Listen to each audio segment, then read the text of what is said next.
രാമകഥാ രസവാഹിനി അധ്യായം 70. ശ്രീരാമചന്ദ്രൻ ഒന്നും അറിയാത്തതുപോലെ ഹനുമാനോട് ചോദിക്കുകയാണ്, നീ ലങ്കയ്ക്ക് തീ കൊളുത്തിയത് എങ്ങനെയാണ്? ഹനുമാൻ പറഞ്ഞു, സ്വാമി, അങ്ങേക്കറിയാത്തതൊന്നുമില്ലല്ലോ. വാനരന്മാരുടെ ശക്തിയെപ്പറ്റി ഞാൻ എന്തു പറയാനാണ്? ശാഖയിൽ നിന്ന് ശാഖയിലേക്ക് ചാഞ്ചാടുന്ന മരഞ്ചാടികളല്ലേ ഞങ്ങൾ. കടലിൻ്റെ ഒരു കരയിൽ നിന്ന് മറുകരയിലേക്ക് ഞങ്ങൾക്ക് എങ്ങനെ ചാടാൻ കഴിയും? ഞങ്ങൾക്ക് എങ്ങനെ രാക്ഷസന്മാരെ അധീനമാക്കാൻ കഴിയും? ലങ്കാനഗരത്തെ ദഹിപ്പിക്കാൻ കഴിയും? ഇതെല്ലാം അവിടുത്തെ കാരുണ്യവും പ്രഭാവം കൊണ്ട് മാത്രം കഴിഞ്ഞതാണ്. രാമനാമം നൽകുന്ന ശക്തിയും ധൈര്യവും മാത്രമാണ് ഈ കാര്യങ്ങളെല്ലാം സാധിക്കുന്നതിന് ഞങ്ങളെ സഹായിച്ചത്. സ്വന്തം നിലയ്ക്ക് ഞാൻ ഒന്നും ചെയ്യാൻ പ്രാപ്തനല്ല. എൻ്റെ വശമുണ്ടായിരുന്ന അവിടുത്തെ മോതിരം എന്നെ രക്ഷിക്കുകയും നയിക്കുകയും ചെയ്തു. പ്രഭു മോതിരം കണ്ടപ്പോൾ, അത് കയ്യിൽ ലഭിച്ചപ്പോൾ എന്തു സന്തോഷമാണ് മാതാവിനുണ്ടായതെന്നോ. ഇതൊരു സ്വപ്നമാണോ, അല്ലെങ്കിൽ സത്യമായും ഇത് രാമൻ എനിക്ക് അയച്ചു തന്നത് തന്നെയോ? ദേവി ഇപ്രകാരം ആശ്ചര്യപ്പെട്ടു, സംശയിച്ചു, ഒടുവിൽ വിശ്വാസത്തിൽ ഉറച്ചിരുന്നു. പ്രഭു, മാതാവിൻ്റെ ദുഃഖം, അതിരറ്റ മനോവേദന ഇവയാണ് ലങ്കയ്ക്ക് തീ കൊളുത്തിയത്. ഞാനല്ല, അവിടുന്ന് എന്നെ ഒരു ഉപകരണമായി തിരഞ്ഞെടുത്തു. ഈ വലിയ കാര്യങ്ങളെല്ലാം എന്നെ ഒരു ഉപകരണമാക്കി സാധിച്ചു. അവിടുന്ന് എനിക്ക് നൽകിയ അനുഗ്രഹമാണിത് സ്വാമി. രാമകാരുണ്യം നേടിയാൽ അസാധ്യമായ ഒന്നുമില്ല. ആത്മാർത്ഥതയിലും വിനയത്തിലും കുതിർന്ന ഈ വാക്കുകൾ കേട്ടപ്പോൾ രാമൻ വളരെ സന്തുഷ്ടനായി. അവിടുന്ന് ലക്ഷ്മണന്റെ നേരെ തിരിഞ്ഞു. അനുജ, വിളംബം വിന സമരയാത്രയ്ക്കൊരുങ്ങുക. ഭൂകമ്പമുണ്ടാവും വിധം ശേഖരിച്ച മഹാസൈന്യത്തെയും അതിവേഗത്തിൽ ജാമ്പവാനും സുഗ്രീവനും ചെയ്ത ഒരുക്കങ്ങളെയും കണ്ട് ദേവന്മാർ പോലും അത്ഭുതപ്പെട്ടുപോയി. വാനരഭടന്മാർ രാമന്റെ പാദങ്ങൾ തൊട്ട് വിജയഗർജനം ചെയ്തു. രാമൻ തൻ്റെ കരുണാർദ്രവും ആശീർവാദപരമായ നോട്ടത്തിൽ അവരെ എല്ലാം അനുഗ്രഹിച്ചു. ഓരോ യോദ്ധാവും ചിറകു മുളച്ചു വളർന്ന പർവ്വത ശിഖരമായി തീർന്നു. ആഹ്ലാദ തിമുക്കോടുകൂടി ഓരോ അടിയും മുന്നോട്ട് വെച്ചു. അവർ മുന്നോട്ട് നീങ്ങി തുടങ്ങിയപ്പോൾ ശുഭശകുനങ്ങൾ സ്വാഗതം ചെയ്തു. അതേ അവസരത്തിൽ അശോകവനത്തിൽ സീതയ്ക്കും ശുഭബോധമുണ്ടായി. അശുഭകരമായ ലക്ഷണങ്ങളും സംഭവങ്ങളും രാവണനെ അസഹ്യപ്പെടുത്തി.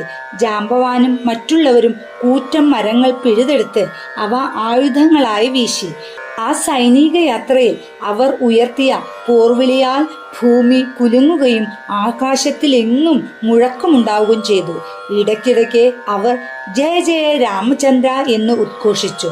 വരും ദിവസങ്ങളിൽ തനിക്ക് എന്താണ് സംഭവിക്കാൻ പോകുന്നതെന്ന് ലങ്കയിലെ ഓരോ രാക്ഷസനും ഉത്കണ്ഠാകുലനായി. ആസന്നമായ ആപത്തിനെ പറ്റി അവർ ഭയചകിതരായിരുന്നു. ആ വിപത്തിൽ നിന്ന് തങ്ങൾക്ക് രക്ഷപ്പെടാനാവില്ലെന്ന് അവർക്ക് ബോധ്യമാവുകയും ചെയ്തു. രാവണനെ അവർക്ക് മാരകമായ വിധം ഭയമായിരുന്നതുകൊണ്ട് അവരുടെ ഭയാശങ്കകൾ പരസ്പരം പതുക്കെ പറഞ്ഞറിയിക്കുവാനേ അവർക്ക് കഴിഞ്ഞുള്ളൂ. ലങ്കയിൽ രാക്ഷസന്മാർ കൂട്ടമായി നിൽക്കുന്നിടത്തെല്ലാം രാമദൂതൻ വരുത്തിയ വിപൽക്കരമായ നഷ്ടങ്ങളെ സംബന്ധിച്ചായിരുന്നു സംസാരം. അവർ അത്ഭുതപ്പെട്ടു. സേവകൻ ഇത്രയും ഗംഭീരമായ വീരത്വം പ്രകടിപ്പിച്ചെങ്കിൽ യജമാനൻ ആക്രമിക്കുമ്പോഴുണ്ടാവുന്ന നാശനഷ്ടങ്ങളുടെ അളവ് എന്തായിരിക്കും? അമേയമായ ആക്രമണപ്രാപ്തിയുള്ള ഒരു മഹാവീരനായിട്ടാണ് അവർ രാമനെ ചിത്രീകരിച്ചത്. അവരുടെ ഭയാശങ്കകളെ തോഴിമാർ രാജ്ഞി മണ്ഡോദരിയെ അറിയിച്ചു. അവളുടെ മനസ്സ് ആശങ്കയും ഉത്കണ്ഠയും കൊണ്ട് നിറഞ്ഞു. അടുത്തു നടന്ന സംഭവങ്ങളിൽ നിന്നും ഉണ്ടായ ശരിയായ കണക്കുകൂട്ടലുകളെ അടിസ്ഥാനപ്പെടുത്തിയിട്ടുള്ളതാണ് ഈ ഭയമെന്ന് അവൾക്ക് മനസ്സിലായി. രാവണൻ ഇത് കേൾക്കാൻ തയ്യാറാവുന്ന ഉചിത സന്ദർഭത്തിനു വേണ്ടി അവൾ കാത്തിരുന്നു. മറ്റാരും ഇല്ലാത്തപ്പോൾ അദ്ദേഹത്തോട് ഈ സംഗതി പറയാമല്ലോ. അങ്ങനെ ഒരു സന്ദർഭം കിട്ടിയപ്പോൾ മണ്ഡോദരി പറഞ്ഞു, പ്രഭു, സർവശക്തനായ രാമനുമായി ശത്രുത്വം ഉണ്ടാക്കേണ്ട. അങ്ങു തന്നെ സ്വന്തമായി പറഞ്ഞതല്ലേ രാമൻ സാധാരണ മനുഷ്യനല്ലെന്ന്. സഹോദരിയായ ശൂർപ്പണഖയ്ക്ക് വൈരൂപ്യം വരുത്തിയപ്പോൾ അങ്ങയുടെ സൈന്യങ്ങൾക്ക് പകരം വീട്ടാൻ കഴിഞ്ഞില്ല. ആ സൈന്യം രാമന് തെല്ലുപോലും ഭയമുണ്ടാക്കിയില്ല. ഇപ്പോൾ അദ്ദേഹത്തിന് കൂടെ അജേയരായ കോടിക്കണക്കിൽ വാനര വീരന്മാരുണ്ട്. അദ്ദേഹത്തിനെതിരായി നമ്മുടെ രാക്ഷസ ഭടന്മാർക്ക് ഇപ്പോൾ എന്ത് നേട്ടമാണ് ഉണ്ടാക്കാൻ സാധിക്കുക? ഈ രാജ്യത്ത് കടന്നു വന്ന ദൂതനെ പിടിച്ചു കെട്ടാനോ ശിക്ഷിക്കാനോ പോലും നമുക്ക് കഴിഞ്ഞില്ല. നമ്മെ വലയം ചെയ്തിട്ടുള്ള ദൗർഭാഗ്യത്തിന്റെ ആഴം നോക്കൂ. ഒരൊറ്റ സേവകന് ഇത്രയും ഭയവും നിരാശയും ഉണ്ടാക്കാൻ കഴിവുണ്ടെങ്കിൽ അവനെ പോലുള്ള കോടിക്കണക്കായവർ വരുത്തി വെക്കുന്ന ആപത്തുകൾ എത്ര അധികമായിരിക്കും. അതുകൊണ്ട് എൻ്റെ അഭ്യർത്ഥന ചെവിക്കൊള്ളണമെന്ന് ഞാൻ അപേക്ഷിക്കുന്നു. അനുജനായ വിഭീഷണന്റെ കൂടെയോ അല്ലെങ്കിൽ മന്ത്രിമാരുടെ ഒന്നിച്ചോ സീതയെ രാമന്റെ അടുത്തേക്ക് തിരിച്ചയക്കൂ. സീതയും സാധാരണ സ്ത്രീയല്ല. അവൾ മാതൃകാപരമായ വിധം പാതിവൃത്യമുള്ളവളാണ്. ധാർമ്മിക സ്വഭാവത്തിൽ നിന്നും ഉത്ഭൂതമാകുന്ന ആധ്യാത്മിക ചൈതന്യത്തിന്റെ മൂർത്തിമത് ഭാവമാണ് സീത. അത്തരമുള്ളൊരു വ്യക്തിക്ക് ദുഃഖമുണ്ടാക്കുന്നത് കൊണ്ട് അങ്ങേക്ക് ഒരിക്കലും നന്മയുണ്ടാവുകയില്ല. എൻ്റെ അഭ്യർത്ഥന സ്വീകരിക്കുക. സീതയെ രാമന് തിരിച്ചു കൊടുക്കുക. അത് ചെയ്താൽ അങ്ങേക്കും രാക്ഷസ വംശത്തിനും നന്മയേ ഉണ്ടാവൂ. അല്ലാതിരുന്നാൽ സർപ്പം തളയെ വിഴുങ്ങുന്നത് പോലെ രാമന്റെ അമ്പുകൾ രാക്ഷസ വംശത്തെ വിഴുങ്ങും. ഈ ദുശാഠ്യവും ദുരഭിമാനവും ഉപേക്ഷിക്കുക. ഈ മർക്കിട മുഷ്ടി പരിത്യജിക്കൂ. സീതയെ രാമപാദങ്ങൾ സമർപ്പിക്കൂ. ഈ ദയനീയമായ അപേക്ഷയോടുകൂടി അവൾ രാവണന്റെ പാദങ്ങളിൽ പ്രണമിച്ചു. അഹങ്കാര സമ്മിളിതമായ സ്വാഭിമാനമുള്ള മൂഢനായ രാവണൻ മണ്ഡോദരിയെ ഉച്ചത്തിൽ നോക്കി പൊട്ടിച്ചിരിച്ചുകൊണ്ട് മറുപടി കൊടുത്തു. ഇത് ലജ്ജിക്കേണ്ട സംസാരമാണ്. അബലകളാണ് സ്ത്രീകൾ. അവർ ക്ഷണം പേടിക്കും. അതവരുടെ സ്വഭാവമാണ്.